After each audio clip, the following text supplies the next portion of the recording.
Victor Detan. Victor hingga saat ini belum ini bisa guys, menunjukkan. mantap. Ini yang saya tunggu-tunggu, Victor Detan ini. Dia ganding dengan Jens Rayburn. Jadi kalau dapat dia starting 11 lawan Thailand ini memang padu lah, memang padu.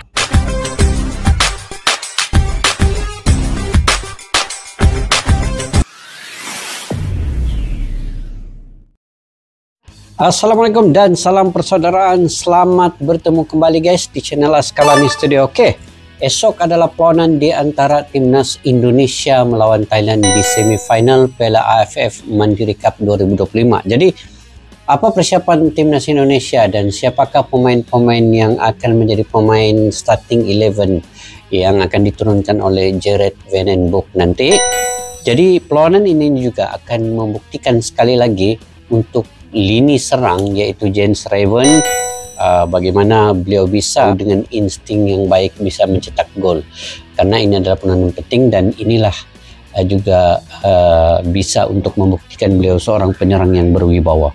Dan saya mendoakan semoga timnas Indonesia akan beroleh kemenangan guys, dan saya juga memang memprediksikan kemenangan untuk Indonesia. Dan kali ini saya akan memprediksikan berapa skor kemenangan timnas Indonesia lawan Thailand. Nanti di akhir video saya akan coba memprediksi berapa skornya lah, ataupun besok, video esok saya akan coba untuk memprediksikan sebelum perlawanan itu. Oke guys, apapun kita coba reaksi dulu starting 11 untuk perlawanan di antara timnas Indonesia dengan Thailand. Siapakah pemain-pemain yang akan diberi kepercayaan untuk menjadi starting 11 timnas Indonesia? Yuk kita simak video ini.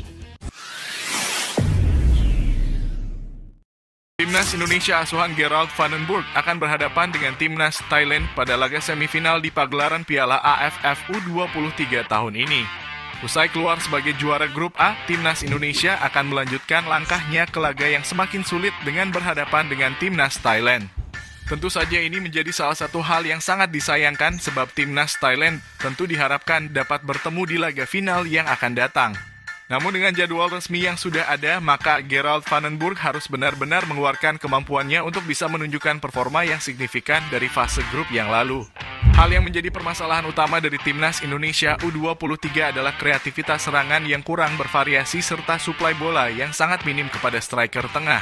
Pola permainan terbaik sempat terlihat pada laga melawan timnas Brunei Darussalam, namun pola tersebut tidak terlihat lagi jika skuad Garuda berhadapan dengan tim kuat seperti Filipina dan Malaysia. Dan tentu saja melawan timnas Thailand, jika Gerald Van den Broek tidak melakukan evaluasi, maka sudah dapat dipastikan timnas Indonesia sangatlah sulit untuk menciptakan produktivitas gol. Dengan absennya beberapa nama pemain kunci, juga dapat dipastikan laga Jumat malam akan menjadi laga yang sangat sulit. Oleh karenanya berikut ini merupakan prediksi line up yang akan kembali digunakan oleh Gerald Van den Broek pada laga antara timnas Indonesia berhadapan dengan timnas Thailand di semifinal Piala AFF U23 2025. Gerald Van den Broek dapat dipastikan akan kembali menggunakan formasi dengan memasang 4 pemain belakang, 3 pemain gelandang, dan 3 pemain penyerang. 4 pemain belakang, macam biasa 4-3-3. Kembali diisi oleh Cahya Supriyadi. Cahya Supriyadi ya, bukan Cahya Supriyadi merupakan sosok yang pertama timnas Indonesia yang baru akan diturunkan pada laga krusial seperti melawan timnas Malaysia. Dan pada laga semifinal melawan timnas Thailand kali ini, nama Cahya Supriyadi memiliki potensi untuk kembali diturunkan sejak menit awal pertandingan. Penampilannya yang sangat baik pada laga melawan timnas Malaysia. Dan juga penyelamatannya yang sangat krusial menjadi salah satu modal yang membuat pemain asal PSIM Yogyakarta satu ini kembali mendapatkan jam terbang. Ini boleh, Cahya Supriyadi, di level pengalaman nasional golongan umur juga menjadi hal penting yang menjadi pertimbangan tim pelatih di atas lapangan. Cahya Supriyadi saat ini masih menjadi salah satu kiper timnas Indonesia dengan jam terbang tinggi di level internasional, sehingga sudah tentu dirinya akan mendapatkan kepercayaan dari tim pelatih. Muhammad Ferrari. Meskipun terdapat banyak rotasi pemain utama di posisi ini, namun Muhammad Ferrari menjadi salah satu pemain kunci yang akan dipasang oleh Gerald Van den Broek pada laga antara timnas Indonesia berhadapan dengan timnas Thailand. Jam terbangnya di level senior dengan lawan kelas berat di internasional tentu menjadi poin plus yang akan membuatnya tampil jauh lebih optimis di dalam lapangan pertandingan. Selain itu, Muhammad Ferrari juga merupakan tipe pemain yang gesit dengan kekuatan yang sangat baik di dalam perebutan bola. Timnas Thailand yang diprediksi akan bermain dengan tempo cepat tentu akan dapat dinetralisir oleh sang pemain dengan sejuta pengalamannya di level tim nasional senior. Memasang Ferrari menjadi opsi paling tepat yang dapat diambil oleh tim pelatih untuk lawan sekelas Timnas Thailand dan untuk bisa memastikan Timnas Indonesia melaju ke babak final di dalam pagelaran ini. Kadek Arel, usai tampil sebagai kapten utama dan keluar sebagai pemain terbaik di laga melawan Timnas Malaysia, Kadek Arel kembali bisa menjadi opsi yang akan diberikan jam terbang lebih pada pertandingan besok malam. Pemain asal Bali United yang satu ini memiliki jam terbang yang sudah sangat tinggi di level klub dengan tingkat kedewasaan yang sangat baik di dalam lapangan. Pada laga melawan Timnas Malaysia, dirinya mampu menjadi sosok sentral di lini pertahanan dan mengatur jalannya aliran bola sehingga dapat lebih lama melakukan penguasaan. Pada laga kemarin, Kadek Arel juga berkontribusi pada penciptaan umpan-umpan akurat yang membantu skema penyerangan Timnas Indonesia dari lini bawah lapangan. Memasang nama sang pemain tentu akan sangat membantu skuad Garuda di dalam kontribusi bola dan juga pemanfaatan situasi bola mati di kotak penalti lawan. Ahmad Maulana, Alvarez Buffon yang diberikan jam terbang sejak menit awal pertandingan pada laga kemarin belum mampu menunjukkan performa maksimalnya di dalam lapangan. Sehingga sudah tentu nama Ahmad Maulana akan kembali diturunkan untuk mendukung skema permainan ofensif dari sisi sayap lapangan pertandingan. Pada babak kedua di laga melawan Timnas Malaysia, Ahmad Maulana yang masuk dapat secara langsung merubah jalannya pertandingan. Meskipun skor berakhir dengan hasil kacamata, Ahmad Maulana tetap dapat menunjukkan taringnya sebagai salah satu pemain yang akan mensuplai bola pada striker tengah lewat dribbling dan juga umpan silangnya. Memasukkan Ahmad Maulana pada pertandingan melawan Timnas Thailand tentu menjadi opsi yang sangat menarik untuk bisa sama-sama menciptakan tempo permainan cepat di antara kedua tim. Doni Tri Pamungkas. Nama pemain muda asal Persija Jakarta yang satu ini tidak akan tergantikan sebagai pilihan utama tim pelatih. Di sisi kiri pertahanan, sang pemain dapat menjadi sosok yang mengubah arah bola lewat potongannya yang sangat rapih. Selain itu, Doni Tri juga terbiasa bermain dengan umpan 1-2 yang membuat permainan semakin mengalir dan mengandalkan kerjasama tim. Saat ini dirinya masih menjadi salah satu pemain terbaik yang dibawa oleh Gerald van den Burg dan akan sangat disayangkan jika sang pemain tidak kembali mendapatkan jam terbang pada laga besok malam. Apalagi Doni juga memiliki pengalaman mengalahkan Timnas Thailand di ajang SEA Games yang membuat skuad Garuda juga berhasil keluar sebagai juara. Robbie Darwish.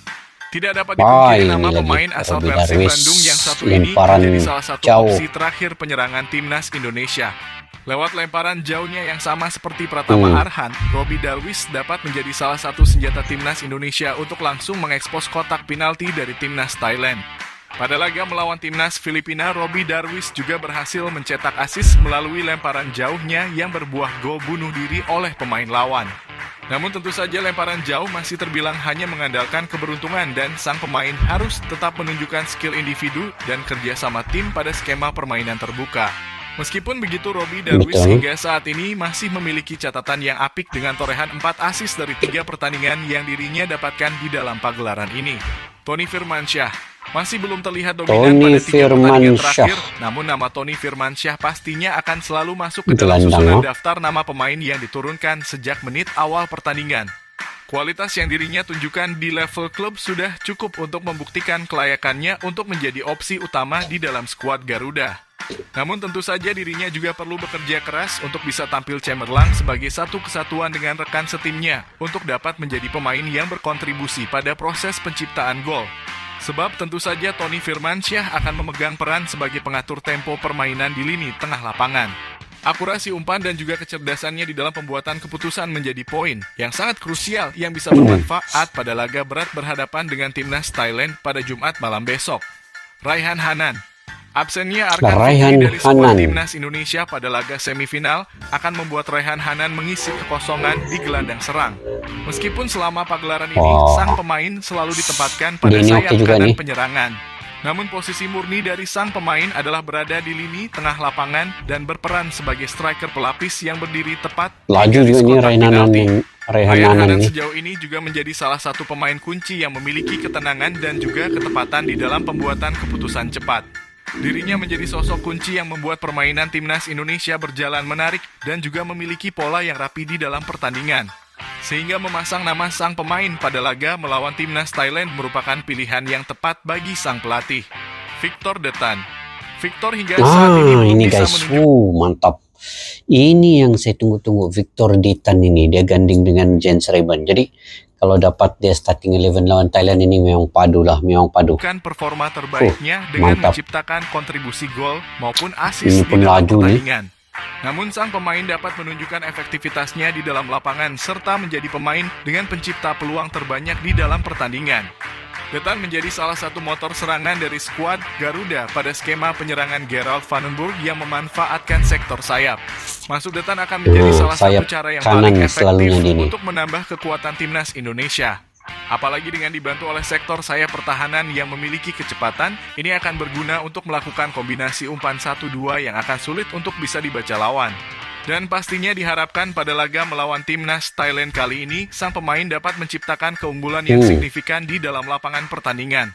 Rahmat Arjuna, 4-3-3. pemain asal Bali Rahmat United yang Arjuna. tampil luar biasa di Sebelah musim reguler BRI kiri. Liga 1 kemarin, dapat dipastikan akan kembali dipasang sejak menit awal pertandingan di laga semifinal Ini melawan timnas Oke lah Thailand. juga. Meskipun belum bisa mengeluarkan seluruh potensinya di pada 3 pertandingan terakhir, namun Rahmat Arjuna tetap memiliki potensi untuk dapat memberikan kontribusi signifikan di dalam pertandingan.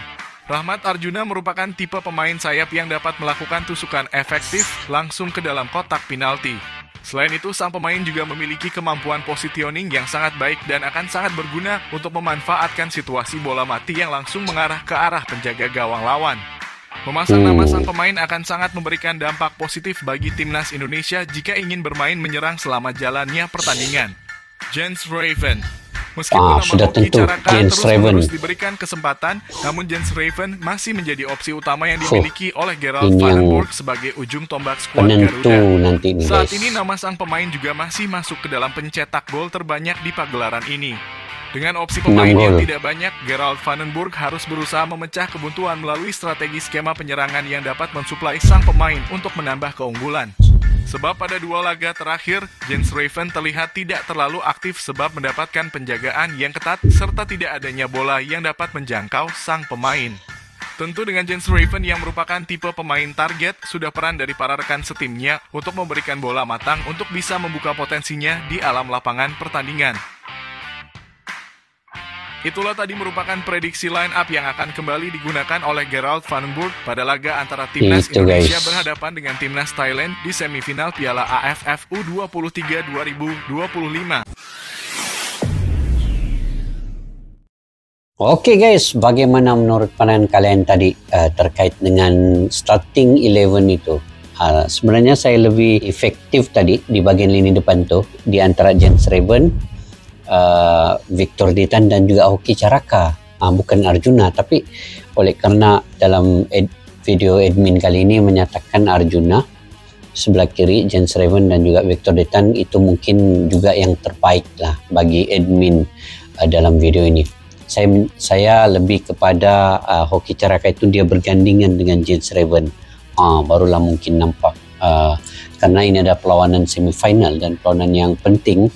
Jadi memerlukan lini serang itu lebih kuat untuk bergerak, lebih kuat, lebih bersemangat untuk mencari gol-gol. Dengan adanya Hoki Caraka yang punya pengalaman, bukan saja ketika di U23 ini, malahan dia juga pernah dipanggil ke tim senior. Jadi pengalamannya itu bisa digunakan juga untuk perlawanan sepenting ini. Begitu juga dengan Jens Raven dan Victor Ditan. Kalau ada 3 serangkai tadi di bagian lini depan, itu kira sudah cukup terbaik. Tapi apapun, ini pun juga yang terbaik karena Arjuna juga seorang pemain yang saya pikir dia dari segi stamina juga bagus, dari segi skill individual juga bagus. Kecepatannya juga dia laju turun naik, membantu di sayap menyerang dan juga dia membantu juga bagian lini belakang. Jadi untuk lawan Thailand ini lebih kepada saya fikir Indonesia lebih kepada tertumpu kepada mental. Tadi kita sudah nampak susunan 4-3-3 tuh, daripada lini belakang, lini tengah dan juga lini serang. Saya fikir itu antara yang terbaik juga. Di belakang di bawah KDRL ada Muhammad Ferraris itu memimpin dengan baik. Saya pikir mereka punya pengalaman yang baik. Jadi sekarang ini hanya mental yang mereka perlu segarkan. Jangan sampai ada tekanan, bebanan dalam bermain lawan Thailand ini. Memang Indonesia tuan rumah, dan mungkin ada tekanan, tetapi perlu dikuatkan mental mereka bahwa permainan ini main seperti biasa. Jadi tidak ada tekanan walaupun di hadapan pendukung mereka sendiri. Jadi Indonesia perlu dari seawal menit sampai akhirnya jangan simpan dalam kepala mereka bahwa tekanan itu lebih banyak. Jadi biar bermain santai dan juga lebih agresif ya, tetapi dapat kawal pola permainan, possession ball dan juga stamina itu. Kemudian dari segi pressing kepada lawan itu yang penting. Sebenarnya lawan Thailand ini perlu pressing cepat. Jangan sampai Thailand dapat build up permainan daripada bawah, tengah dan atas. Itu membahayakan untuk Indonesia. Jadi kalau ada pressing yang cepat pada setiap pemain dan kawal bagian tengah Thailand, mungkin Thailand tidak dapat bergerak bebas. Malahan Indonesia mungkin lebih dah lagi dia punya penguasaan bola nanti. Yang pentingnya untuk penyerang Indonesia ini perlu penyudahan yang lebih baik lah daripada sebelum-sebelum ini kan. Kita doakan yang terbaik, semoga Indonesia dapat mengawal permainan dan kontrol perlawanan itu nanti, dan insting cetakan gol itu yang penting ya. Strategi serangan sayap kanan, sayap kiri dan juga tengah. Mudah-mudahan Jens Reben dapat bergerak dan mengambil peluang yang ada dengan cetakan gol guys. Oke, sampai di situ saja video pada kali ini. Mungkin kalian punya pandangan pendapat sendiri, kalian boleh komentar ya di ruang kolom di bawah. Sampai kita jumpa lagi. Assalamualaikum warahmatullahi wabarakatuh. Bye-bye. Askalana Studio untuk kita channel yang bereaksi tentang apapun yang ada di Indonesia, channel YouTube dari Malaysia di Askalana Studio. Jika mau tahu tentang Indonesia, ayo like and subscribe channel kami Askalana Studio. Askalana Studio.